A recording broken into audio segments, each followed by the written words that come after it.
bees are always in the news. Last week, bees are in the news again, but a little different twist on it this time. This time, bees are in the news because a beekeeper influencer drew a lot of criticism from social media about some things she was doing in her postings with the bees. So today, I want to weigh in with my opinion, giving some answers to the questions that some of the critics have raised. And also, I'll be giving out a free online beekeeping course. This one is our new beginner bundle. This is an exciting course that comes with basic beekeeping, a day in the apiary with me, and it also comes with the how to get your bees through the winter course. Now I think those three courses are really great combined to help new beginners. So I'll have a question somewhere in this video, and if you're the first person to answer it correctly, you'll win this new beginner bundle online beekeeping course. Now let's get right into the controversy. The controversy seems to center around Erica Thompson and her videos showing her scooping up a swarm with her bare hands, wearing dark clothing, not a hat and a veil or a bee suit, and she's just working the bees, and the bees are being so nice. Other video clips show her tearing out bees from a building, raising up floors, handling the bees again, no suit, no hat or veil, no gloves, barehanded, and just working the bees very naturally like that. It's pretty impressive to watch, but it has raised a lot of controversy. The controversy seems to center around that she's not wearing a hat and a veil, that she's wearing dark clothing, that her hair is down, but the big criticism I hear on social media and the response that her videos have gotten is that she's kind of misleading the beekeeping community. Maybe new beginners might watch those videos, and some of the critics are worried that everyone will think this is really easy. You don't need to wear a bee suit. You can take bees out of houses without any trouble at all. You can scoop up a swarm barehanded. And the critics are wondering, is this going to be something that will endanger new beginners not respecting the danger that bees present if they go on and sting you? So let's break it down. The first criticism is dark clothing, no bee suit, the hair is down. All right, so let's talk about that. Is that a fair accusation? I understand where the critics are coming from. I really do. I've worked bees in a black shirt. I made a video just a few weeks ago when I was wearing a shirt that was as black as this one. And I haven't worn gloves very much this year. A little bit, but not a lot. And you know me, I like to work my bees barehanded when possible. You'll almost always find me with a hat and veil on. And so, is that a fair question to ask? You know, why isn't she wearing protective gear? And then I want to answer the question, just exactly what should we be wearing as beekeepers? You know, some of you are brand new beekeepers and you've got brand new colonies started and they're kind of small, and I've had so many beginners tell me, I don't smoke my bees, they're so gentle. I'm not even wearing a hat and a veil or gloves or anything. My bees are so gentle. But then later they call me up in midsummer to fall and go, oh my gosh, my hive is just so aggressive. They're so mean. I get stung every time I go out there. What happened? They're not nice anymore. So things can change. So I want to answer that question exactly. What should we be wearing when we work a colony of bees, whether it's in the wild, taking it out of a house, or your package of bees that's growing now? What should we be wearing? Before I answer that question, I'd like for you to leave a comment on what you wear when you work your bees. Let me know exactly, are you wearing hat and gloves? Are you wearing a full suit? Do you work barehanded with gloves? Leave a comment below. Now to answer this question, I think it's really important that you know your bee. If I was going up to a swarm or maybe taking bees out of a house, I don't know those bees. I don't know their disposition at all. So I'm going to wear protective gear. But hives that I work on a daily basis, I do get to know them and I do understand their disposition. And sometimes I know what I can get away with. And let's face it, none of us want to dress up in a hot bee suit if we don't have to. The minimal gear that we have to wear just for the ease of comfort sometimes allows us to do that if our bees are very calm. But we don't always know, and so we have to put on a lot of protective gear. In my last video, I taught you how to mow around your hive and how to weed eat it. And in that video, I recommended that you put on as much gear that you can, even duct tape, anything where bees, any places where bees may get in there. You have to know your bees. You have to know what you're going to be doing with your bees. Now, if your bees are extremely gentle and you're going to go in there extremely calm and you just want to look at a couple of frames, you can get away with a lot more than if you're mowing around your hive. So you have to take a lot of that in consideration. But certainly, I know my bees pretty well. I know each colony. There are some colonies I suit up for every time. Other colonies, I just put a hat and a veil on. And sometimes I wear gloves. As I've said in my videos before, you want to protect your eyes, your face from being stung by bees, so always wear a hat and a veil. You have to know also your ability to withstand stings. Do you have a reaction to bee stings like anaphylactic shock? Well then, by all means, you're not allowed to expose any areas on your body where bees can sting you. You have to be fully suited up. That's just like somebody with a peanut butter allergy and they can't get around anything that's been around peanut butter. And we'll talk more about anaphylactic shock coming up in just a minute. A question that I'm going to answer later in this video is, some people think if you get stung one time and you don't die, that you're forever immune from anaphylactic shock. Is that right? Is that accurate? I'll answer that question. Okay, so what's up with dark shirts, white clothing? I mean, all bee suits are white. They're not black. And that's the reason. Now, some people, when I say that, they say, well, you know, how come the mesh on the front that we look through, how come that the veil there is black? Well, if you ever tried to look through a white veil, you can't do it. Something about how our eyes are and what we are seeing through that white screen like that, not going to see anything. I tried it once. Forget it. It's not worth you trying. We have long thought that bees don't really care about lighter colors and that they're more concerned over dark colors. And that's because their natural predator is the bear. You know, Winnie the Pooh wants to go get honey from the honeycomb, right? And so when bears attack beehives, bears are either black or dark brown. And so their natural instinct as honeybees is to go after and defend the hive when something dark like that walks up to the hive. And I guess that's all speculation. I'm not sure if there's been real intensive studies done on that, but I think it's been pretty much proven that bees are more irritated at darker colors that a beekeeper may wear if the hive is already irritated. Again, you can get away with it in a real nice colony that's really nice to deal with.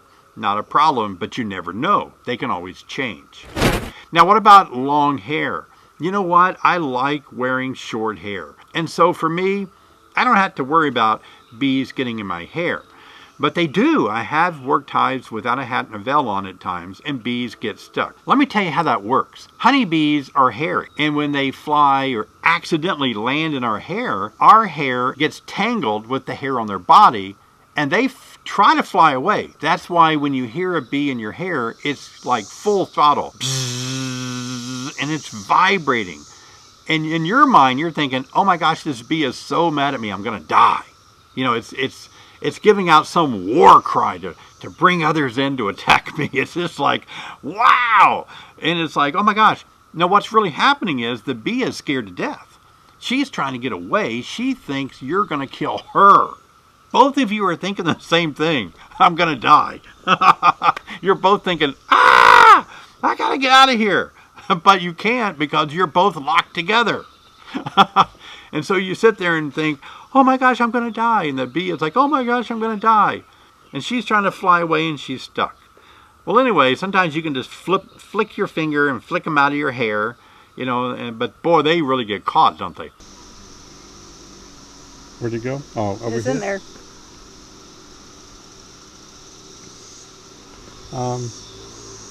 See if you can just flick it out, Jennifer.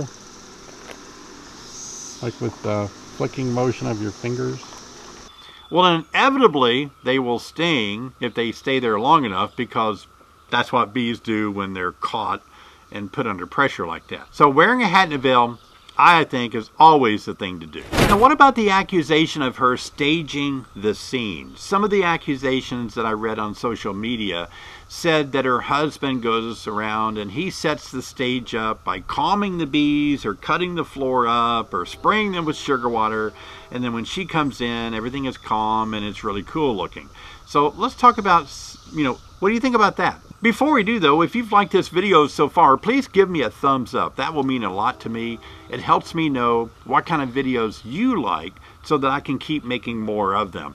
Also, please subscribe and click on the bell so you'll be notified each time I do make a new video, because I don't want you to miss them. I'm working hard for you to know more about beekeeping through my videos, so click on the bell so you'll see every new one that I make. Now, what about staging the scene? Isn't that what all YouTubers do, is they stage their scene? I mean, right now, I've got 2 lights on me. I've got 3 cameras on me. I'm watching a monitor. I've got a microphone over there. I put my hat here so you can see the hat I wear. I'm going to talk about my hat in a minute. I've got a hive tool here just so that, you could think that's a beekeeping scene. I've got a little fire going back there. I've got a smoker sitting back over there. I think I staged this. Am I guilty for staging the scene? I took a shower. Oh my gosh, I brushed my teeth. I combed my hair. I staged it. You're not seeing me unkept and dirty teeth and messed up hair and trash all over the place. There is one piece of trash. I forgot to get that. Hang on. This straw down here has been bugging me. Let's get this trash out of here. All right, that looks better. That was bothering me in the last video, and I forgot about that. I just threw it under the table. I understand what they're saying about staging it, that, okay, the allegation is she's misleading people to think it's real easy because they've done some work to set the scene so that it looks easy. Well, they have a YouTube channel. They can do what they want to, I think. If they want to set it up that way and come across that way, why not? I mean, that's what YouTube is. It's people doing things that they want to do and present it the way they want to present it. It's a free country. I'm not gonna do any hating on this at all. If you're waiting for me to really attack and do some hating, I think I don't know them at all. And what I say is just my personal opinion. I have no knowledge of them. But from what I do know, I think they're hard-working beekeepers that do a lot for the beekeeping community. But I understand what the critics are saying. In my videos, you'll often hear me say, now you'll notice I'm not wearing a hat and a veil, but don't do what I'm doing. You should always wear a hat and a veil. As you can notice, I'm not wearing a hat or a veil. You should wear a hat and a veil.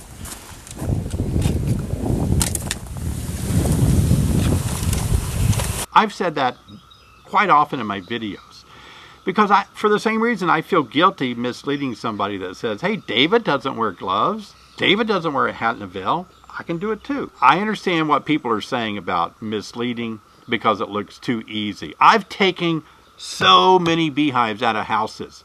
I can't tell you anymore. I've lost track. I don't do it anymore. But 2 summers in a row, me and an awesome contractor basically lived out of his utility van all around the Midwest, going around removing huge colonies of bees from commercial buildings, from homes.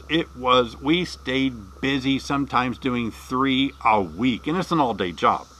So let me tell you, I mean, it was great. He has such great construction knowledge. He would go in and open up the place, open up the house for me so I could remove the bees. We packed it full of insulation so no future bees would come back, and he would seal up the house beautifully. We had a lot of fun together. I really enjoyed that. But I'm getting older. That's a young man's job. That's a job for a young man who likes wearing a bee suit when it's 100 degrees in somebody's attic being stung by bees. I assure you, when you remove bees from their natural habitat of their own home, you're going to get stung. Oh my gosh, I've gotten stung so bad trying to remove bees from home. You're disturbing them. It's a lot different than when you're working bees in your own colony at home. Those bees, you're just removing a frame at a time and being sweet and nice to them. That's different, but when you go ripping boards apart and making noise and you're taking comb out, guess what bees do to defend the property, right? Yeah, you got to dress up. If you think you're going to make a living doing that, you can, but boy, you've got to be a tough cowboy to do that. That's all it is to it. That's all I'm saying. It's a messy job, it's a hot job, and you get stung a lot, and you have to have a great knowledge of construction to actually do that kind of work. Now, some people kind of freak out about bee stings. I looked at some statistics, and I wanted to share those statistics with you. So what I did was I looked under the National Safety Council, their website, and I looked under injury facts, and they list the lifetime odds of death for selected causes in the U.S. during 2019. So look at this. The odds of dying, number one is heart disease. The second highest is cancer. I know you're reading these, but and you can see those, but let me point out a few of them. Look at that. Out of 107 people, one of us will die in a motor vehicle crash. My gosh.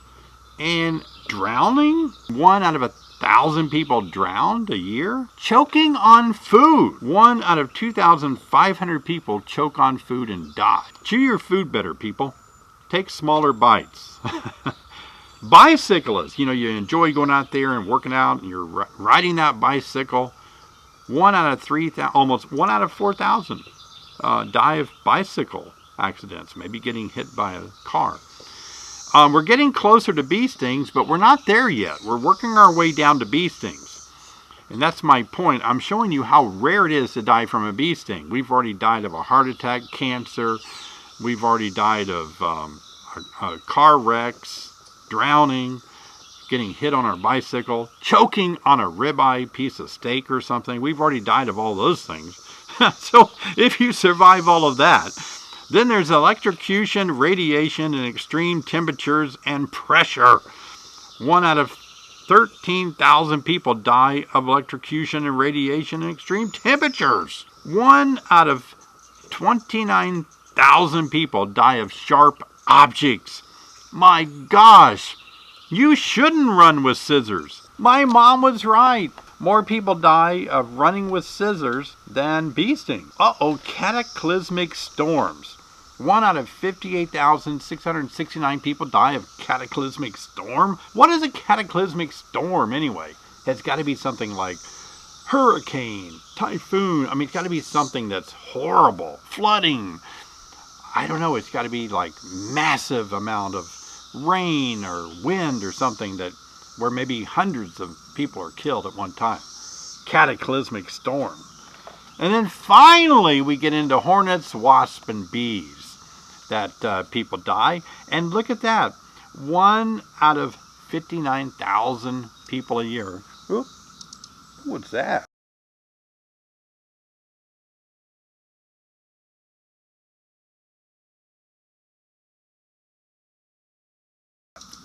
Now, that's not to say that honeybees aren't dangerous. Certainly I'm saying that honeybees, they're not dangerous unless you are allergic to their venom. That's just simply put.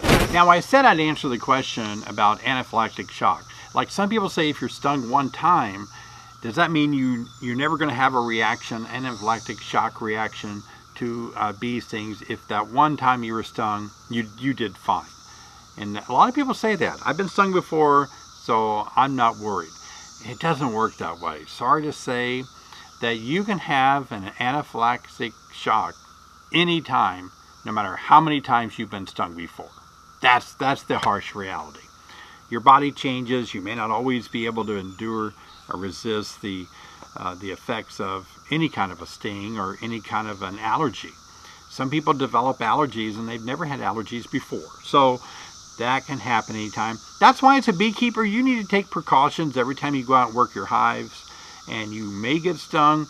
You have to always consider, this could be the one. This could be the sting that I react to, and that I could really go through some bad situations. So what is anaphylaxis? What is the anaphylactic shock?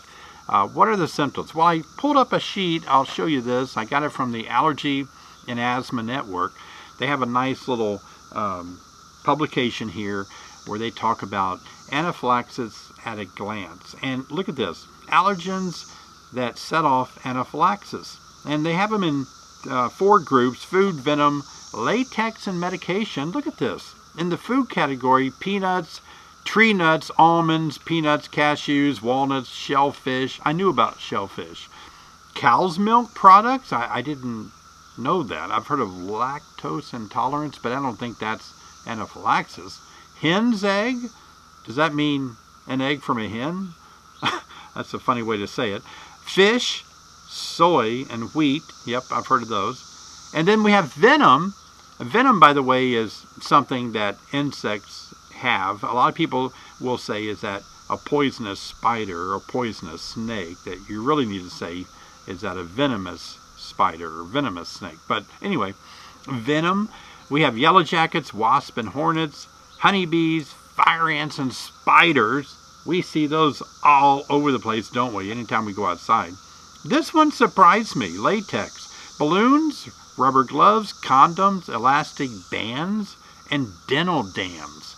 Wow. I had no idea that you could get anaphylaxis from a birthday party with balloons. Oh my gosh. Oh, wait a minute. It says food with cross-reactive proteins to natural rubber. Banana, avocado, chestnuts, kiwi. Foods with cross-reactive proteins to natural rubber. I'm not clear what that means. But I love bananas, and I eat a lot of them. I eat a lot of avocado. Chestnuts. I don't think I eat a lot of chestnuts. I did have some one Christmas, roasting on an open fire. Kiwi is okay to eat. It's a little hard to peel, and you wind up just eating that little, that kind of hairy covering over it. But then medications, penicillin, aspirin, ibuprofen, and other pain relievers. So basically everything in the world that there is, we could be allergic to it. If you go outside or if you eat anything. Or if you have a birthday party. What I want to point out is, look at this chart and some common symptoms, so that when you're keeping bees, if you run into any of these, you need to take action. Your mouth could become itchy and swelling of the lips or tongue. Your throat the same way. Your throat can close. That's what I've always thought most about the symptoms of anaphylaxis, is that you can't breathe anymore. And then heart problems with weak pulse, dizziness, passing out, cardiac arrest, shortness of breath in the chest, coughing, wheezing, pain, tightness. Your skin could have a rash. You could vomit, have cramps and diarrhea. And it says other, I thought this was interesting, others, it says feeling of impending doom, headache, itchy, red, watery eyes, nasal congestion. Wow. So epi everywhere, every day, right away. So it talks about the use of epinephrine. Talks about, I guess having some. I'm not so sure how I feel about the EpiPen. I know there's a lot of people talking about the EpiPen. It went up in price a year or two ago, like $700-800 or something. And it doesn't have a long shelf life. I think most ambulances, the EMTs, are equipped to use it. And some people don't feel that they want to buy one at that price just to have in case, especially when it may only last a year. My gosh, your life is worth that though, isn't it? So I don't know. I guess I think you have to have a prescription to get it too. So it's a little more challenging to work all those details out with your doctor, but you can do that. While we're on the subject of bee stings, I ran across another interesting website from the Center for Disease Control and Prevention. We've heard a lot from them over the last year, but I thought this was interesting. It said the number of deaths from hornets, wasps, and bee stings among males and females between 2000 and 2017. And take a look at this. 80% of people who die from wasp or bee stings are men. What? I feel like that there is a comedy routine that some comedian would love to run with that information. I love Jim Gaffigan. He's one of my favorite comedians. He is so fun. I was watching him last night. Oh my gosh. I laughed and laughed and laughed. But I think I could talk to him and say, hey, Jim, you and your wife need to work up this skit around beekeeping and run with this fact right here that 80% of the people that die from bee stings are men. He would love that. I can hear him now. I can just see him doing this skit by saying, he has a real cool voice. There's a reason why 80% of the people that die from bee stings are men.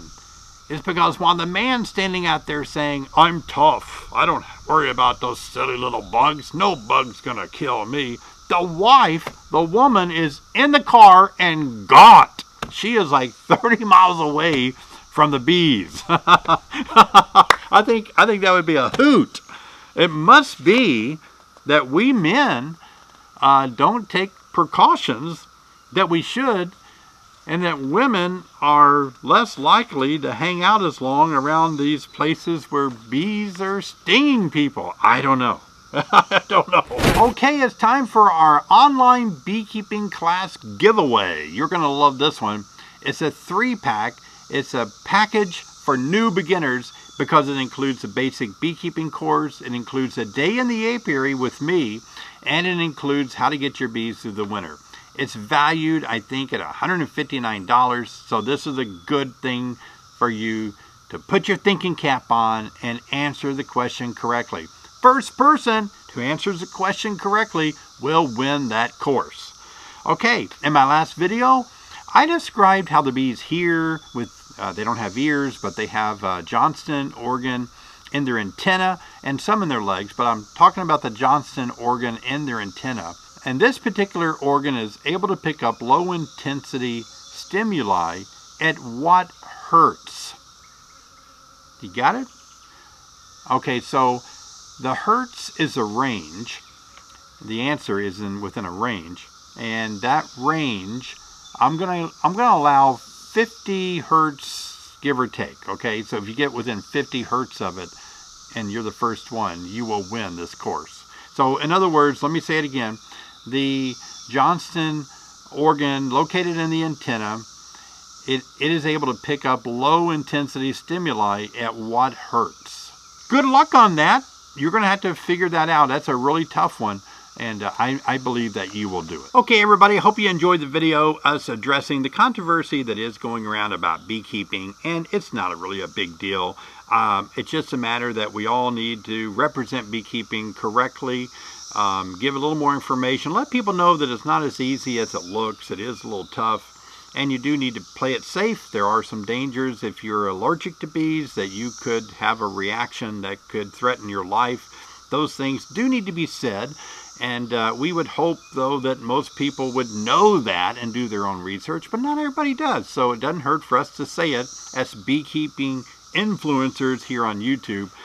It doesn't hurt to say that you need to wear protective gear and be safe, and talk to your doctor and make sure you don't have an allergic reaction to honeybees. That needs to be said more often, and that would help go a long way. Also, everything that you see on social media, whether it's Instagram or YouTube, whatever, Facebook, there is a little bit of staging going on. And I think that we need to take everything we watch with a grain of salt and realize that people are staging their presentations to benefit them. I've always said people sound really great in their obituaries. When you read about them, you don't read the bad things that happened and then that they did. You read all the good stuff. On a job application, people sound really good. That's a little staging there, but that's just going to happen. You're going to have to be wise enough to see through all of that. We do need to be honest with people, especially about beekeeping, and let them know that it's a hoot, it's fun, you'll learn a lot. It's an activity to be outdoors, to be active, let your mind learn about science. I mean, it is so many benefits, the joy of harvesting the honey, the health benefits, but keeping bees in 2021, you still have to be a really good beekeeper. You have to know how to fight mites in your hive. If you're not taking a course and doing well at controlling mites, what's going to happen is your hives are going to die within a year or two from the mites. The virus is spread by the mites. everything else that you get into as a hobby, it is always usually led by some type of learning first. So let's take skydive. You have to be 18 to skydive, and you have to take a course. You have to take a class, an instructor, and you usually go up with an instructor first attached to him or her. And that way, you know, you're playing it safe. When you learn to drive a car, nowadays you have to take driver's ed. You have to put so many hours behind the wheel before you can get your license. You know, there's safety. There's a learning aspect to it. Beekeeping is the same way. I think if you're going to be a beekeeper, you need to take a course. You need to do it not only for your own ability to manage a hive, but for your own safety and being healthy and not die of bee stings. Also, you're releasing bees out into the public as they gather nectar. So you need to be knowledgeable enough to keep your community safe as a beekeeper, because if you're not, your bees could threaten your neighbors, and you need to be wise enough to know how to keep all that in check. Oh, I want to show you my hat that I actually wore in a couple of years ago in a beekeeping video that I made, and all of you wanted to buy this hat. Your comments were crazy, and you all called and wanted to buy this hat. Now, it has a little strap in it. You can tighten it up in case the wind blows and won't blow your hat off. It's got the little straps here to put your arms under. It's not a complete suit. Don't get me wrong. You still have to not wear a black shirt, but you need to wear a nice shirt that can protect your upper body and your arms and sleeves, of course. But I'm just showing you the hat. I like it because it's cool. The wind can blow through it. It fits really nicely. It keeps the netting off of my face. I like how this is tight against my shirt and collar in the back, and like I said, you can tighten the strap up in case you're upside down getting a swarm out of a tree. You won't lose your hat. Just, it's an all-around nice hat. I think it's cool. I think it makes me look the best of all the hats that I wear for beekeeping. This makes me look the best. It makes me look the coolest, and so I like this. When I wore this, I wasn't saying to people they should buy it, but everybody wanted it because they liked it too. And I didn't have really a reference, or I don't remember where I got it, all that stuff. But today I left a link. I'll put a link down in the description below where you can get this hat. You can buy it. I'm an Amazon affiliate, so every time you purchase something in my links below, I get a little something back, a tiny bit of commission on that. So it helps me out, and it gives me the ability to make more videos like this. So I appreciate that. But I wanted you to let you know that. But I'll leave a link below where you can get it, and you may want to buy that. You might need other gear to go along with it, so don't let that be your only defense in case your bees get routed. All right, thanks for watching. It's been great having you along with me for this beekeeping video. I hope you appreciate me addressing the controversy. And so this video is just to say, be careful, suit up, play it safe. All right? Okay, I'll see you next time. Thanks for watching.